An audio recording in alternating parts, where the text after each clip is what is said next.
Olá, meu amigo, minha amiga, muito obrigado por vocês estarem aqui no nosso Portal do José. Hoje no Papo Extra, porque nós entramos no ar sempre às 17 horas, porque acontecem situações extraordinárias, então eu venho bater um papo com vocês. Se nós estivéssemos na época do Império aqui no Brasil, nós não tivéssemos ainda o Código Penal brasileiro, que veio muito tempo depois, nós estaríamos diante de algumas situações que levariam algumas pessoas a uma condenação à forca. Se o presidente da República ele estivesse naquele tempo, nós poderíamos dizer que ele está sendo conduzido para o cadafalso, né? Para ele ser enforcado. Muitas situações estão se dando, algumas são imperceptíveis da grande maioria do povo brasileiro. Eu quero abordar com vocês aqui algumas dessas situações e outras também que estão acontecendo no submundo do bolsonarismo para a convocação para o dia 7 de setembro. Será que tem alguma chance desse negócio dar certo? De uma coisa misteriosa que essa gente está imaginando, está fazendo circular pelas redes? Será que isso pode dar em algum resultado? Nós vamos mostrar aqui algumas dessas questões, mas se você está chegando agora, eu convido você, antes de mais nada, a se inscrever aqui no nosso portal, conhecer os nossos outros vídeos, a compartilhá-los, a dar o seu joinha porque faz a gente chegar mais longe ainda e mandar os seus comentários porque são sempre lidos e são sempre considerados. Gente, vamos aos fatos. Ontem, o Jornal Nacional dedicou, que é o principal telejornal do Brasil, dedicou uns 40 minutos do tempo deles fazendo algumas críticas indiretas ao Bolsonaro, ao bolsonarismo. Como é que é isso? Eles atacam a economia, começam a mostrar o que está acontecendo na economia, começam a mostrar o que está acontecendo em várias situações aqui no nosso país, uma possibilidade de um racionamento, de um apagão, o aumento das nossas contas de energia, a repercussão que isso cria. Depois eles pegaram o filho do Bolsonaro, o Renan, que está envolvido ali com um lobista. Gente, é um negócio impressionante, né? A gente vê que não existe inteligência nesse governo. Como é que o filho do presidente está envolvido com um lobista? Daqui a pouco a gente vai descobrir, só falta descobrir que a filha caçula do presidente está traficando doces dentro da creche, doces proibidos, porque essa família está uma família muito complicada, né? E o inferno para alguém que está indo para o cadafalso não para, né? As notícias econômicas, elas estão ganhando aqui destaque nos principais jornais, né? PIB estagnado e crises derrubam previsões para 2022. Mas essa outra noticiazinha aqui, ó, sobre a família Bolsonaro. Gente, vai aparecer coisa nisso aqui, isso vai ser reverberado.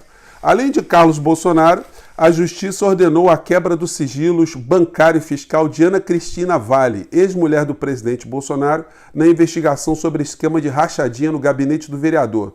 Medida também atingiu 7 parentes dela. Gente, a podridão vai aparecer. A mulher comprou 7 apartamentos em dinheiro vivo, nomeou vários parentes, era uma mulher pobre, saiu do relacionamento com Bolsonaro numa condição muito confortável, muito compensadora pelo sacrifício que ela foi submetida nesse relacionamento, né? Então, as coisas vão se dando num desgaste muito grande do Bolsonaro.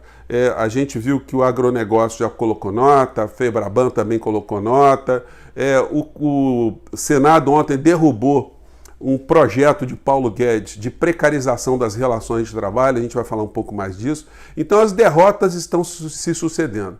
O Bolsonaro vetou um trecho da nova lei de segurança nacional que proíbe condutas que façam disseminação de mentiras, fraudes durante o processo eleitoral aconteçam, criminalizando esse tipo de conduta, e o Bolsonaro falou, não, peraí, deixa a gente fazer um crimezinho, né? Porque senão em 2022 a gente não consegue contar mentiras e nos emplacarmos enquanto candidatura viável. Pois bem, então o inferno astral está se dando de uma maneira muito grande. E nas redes sociais, quando a gente vê ainda as convocações para o 7 de setembro, gente, eu tenho feito minhas pesquisas aqui para poder entender psiquiatricamente quem são essas pessoas. E agora é o seguinte, como não bastasse as guerras geopolíticas, guerras econômicas, guerras bélicas, o bolsonarismo trouxe mais 2 guerras para a humanidade aqui para a gente ficar refletindo, né? A guerra cultural e a guerra espiritual. E aí, como é que a gente combate nessas frentes todas, né? Ontem eu coloquei um trecho aqui dessa moça, eu vou colocar só mais um pedacinho aqui para quem não viu ainda, para a gente observar qual é o elo que faz a conexão entre essas coisas todas, né? Para a gente olhar assim, bem de perto e falar assim, olha, isso vai dar certo ou isso não vai dar certo? Eu pergunto para vocês ao final do nosso papo aqui, vai ficar a pergunta. Tem condição de uma convocação dessa gente, dessa coisa tão eclética, dar algum resultado com o presidente moribundo indo para o caminho ao cadafalso, à forca, né? Vamos ver aqui, recuperar aqui algumas cenas. Vamos ver aqui a mulher aqui fantasiada de Talibã e, enfim, na sequência vem outras situações aqui. Aguardem, vamos lá.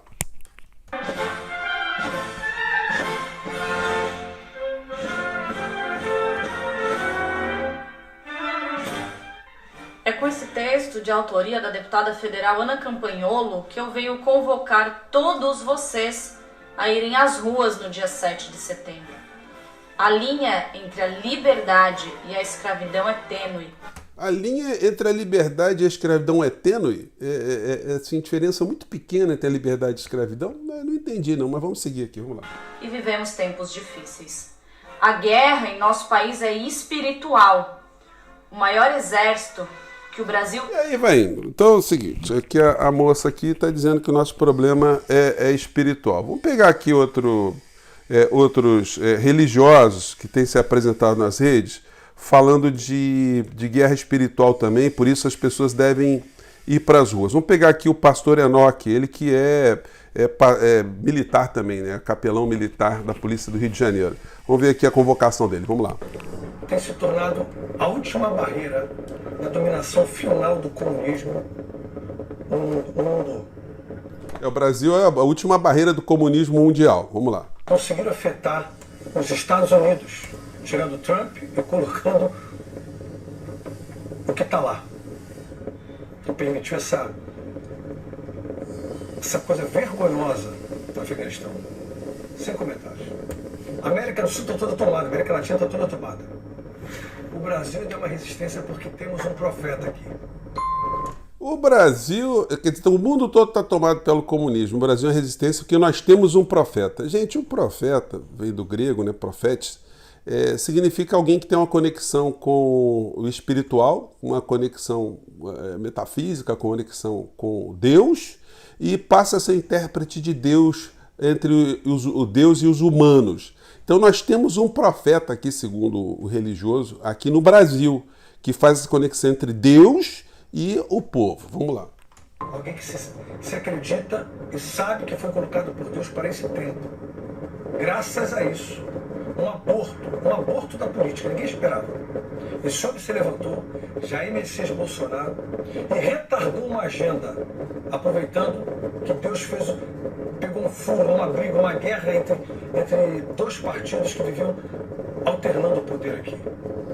Uma coisa eu concordo com o pastor aí, né? O Bolsonaro, de fato, ele é um aborto, né? Ele é um aborto da política. Engraçado um aborto da política ser o representante de Deus, né? Mas vou deixar aqui para vocês tirarem suas próprias conclusões, porque a gente não sabe se a gente entra numa igreja ou numa clínica psiquiátrica para poder entender essa gente. Vamos pegar outro convocador aqui para as reuniões, que tem ido nessa linha também. A linha do nosso país aqui, ela não está no campo material, não está no campo bélico, ela está sempre no campo metafísico. Eu dei uma sumida aqui, gente. Enquanto ele não aparece aqui, vamos tentar colocar outro aqui. Vamos ver se esse aqui aparece. Bom, enquanto o outro não aparece, vem esse aqui. Eu peguei um canal aqui onde tem o seguinte título: Padres católicos convocam a população para o 7 de setembro. Eu falei, pô, padre católico? Mas essa NBB está sendo super crítica ao Bolsonaro. Será que os bispos, os padres estão fazendo um movimento de rebeldia dentro da Igreja Católica? E aí eu fui ver as criaturas, né? Tem vários padres aqui, pessoas que se intitulam padre, e eu fiz apenas uma coletânea. Observe aqui alguns detalhes. Vamos seguir em frente, vamos lá. No Rio de Janeiro, não fique em casa. Precisamos lutar pela nossa liberdade, pela verdadeira democracia. Esperamos vocês nas ruas. Que Deus abençoe, que Deus salve o Brasil. Estão querendo calar a voz da liberdade de expressão do direito do ser humano. Olha só, fundinho musical de cantos gregorianos. E são padres, me desculpem, são os padres mentirosos, né? Estão querendo caçar a nossa liberdade de expressão. Nossa, quem, cara pálida? Que se Jesus estivesse circulando hoje entre nós aqui, vocês estariam crucificando Jesus Cristo de novo, chamando Jesus Cristo de cabeludo, maconheiro, comunista, vagabundo. Era isso que vocês fariam com Jesus Cristo. Vamos ser sinceros, né? Então vamos seguir em frente aqui. Livre pensamento, e nós não podemos ficar calados. Vem pra rua no próximo dia 7 de setembro. Eu, Dom Reinaldo Domingues, bispo católico independente. Esse aqui eu vou até colocar num plano maior, né? Para vocês terem uma observação maior aqui de sua santidade, né? O cidadão aqui, enfim, está se apresentando com essa indumentária aí, é um negócio muito sério. Vamos lá. Convido a todos os que puderem para no próximo dia 7 de setembro dirijam-se a Brasília para este grande ato patriótico em defesa da democracia, em defesa da liberdade de expressão e da liberdade de crença. Gente, vamos falar sério, né? Uma pessoa que se intitule bispo independente, né? Bispo independente, como é que é isso? Então, daqui a pouco a gente vai ter um papa independente, né? Vai ser uma coisa muito séria. Aí o cara compra um tubo de PVC, entorna o tubo de PVC, vira um cajado, um chapeuzinho ali que ele deve ter comprado em algum queima aí de escola de samba, alguma coisa assim, e se apresenta com aqueles adereços todos ali atrás, enfim, mas isso engabela muitas pessoas, né? Só, pô, bispo independente. Vamos seguir aqui. E que Deus abençoe a todos e abençoe o Brasil, em nome do Pai, do Filho e do Espírito Santo. Amém. Sou o Padre Carlos Maria de Aguiar, presidente da Liga Cristã Mundial. Padre presidente da Liga Cristã Mundial. Pô, é um negócio sério, né? Pô, tá ali pau a pau com o Papa, né? Esse padre aí, eu fui pesquisar, ele é um padre ultradireitista que foi excomungado pela Igreja Católica. Teve que entrar com processo para recuperar a possibilidade de atuar novamente. Opa, tem uma propaganda aqui, gente. Vamos deixar eu ver se passa para frente aqui rapidinho essa propaganda. E... Bom, não vai dar para mostrar para vocês, não. Deixa eu ver se vai dar. Ah, não dá aqui, vamos lá. Gente, nosso programa não é editado, então às vezes acontece esse tipo de situação. Mas vou colocar a fala desse outro padre, não sei se é padre ou pastor aqui também, que vai dar o recado dele, convocando as pessoas para o 7 de setembro. Acompanhe. Estamos no ápice de uma guerra espiritual pelo futuro do Brasil. Alguns indivíduos que aparelham setores e instituições fundamentais do... É o pastor Coty. Gente, é outro que está nessa onda aí da guerra espiritual. Gente, olha só, como é que a gente combate uma guerra espiritual? Tem as convocações muito doidas, né? Só para colocar mais uma aqui, para a gente finalizar. É aqui o Amado Batista, fazendo convocação também para o 7 de setembro. Nas ruas em favor do Brasil, em favor da liberdade.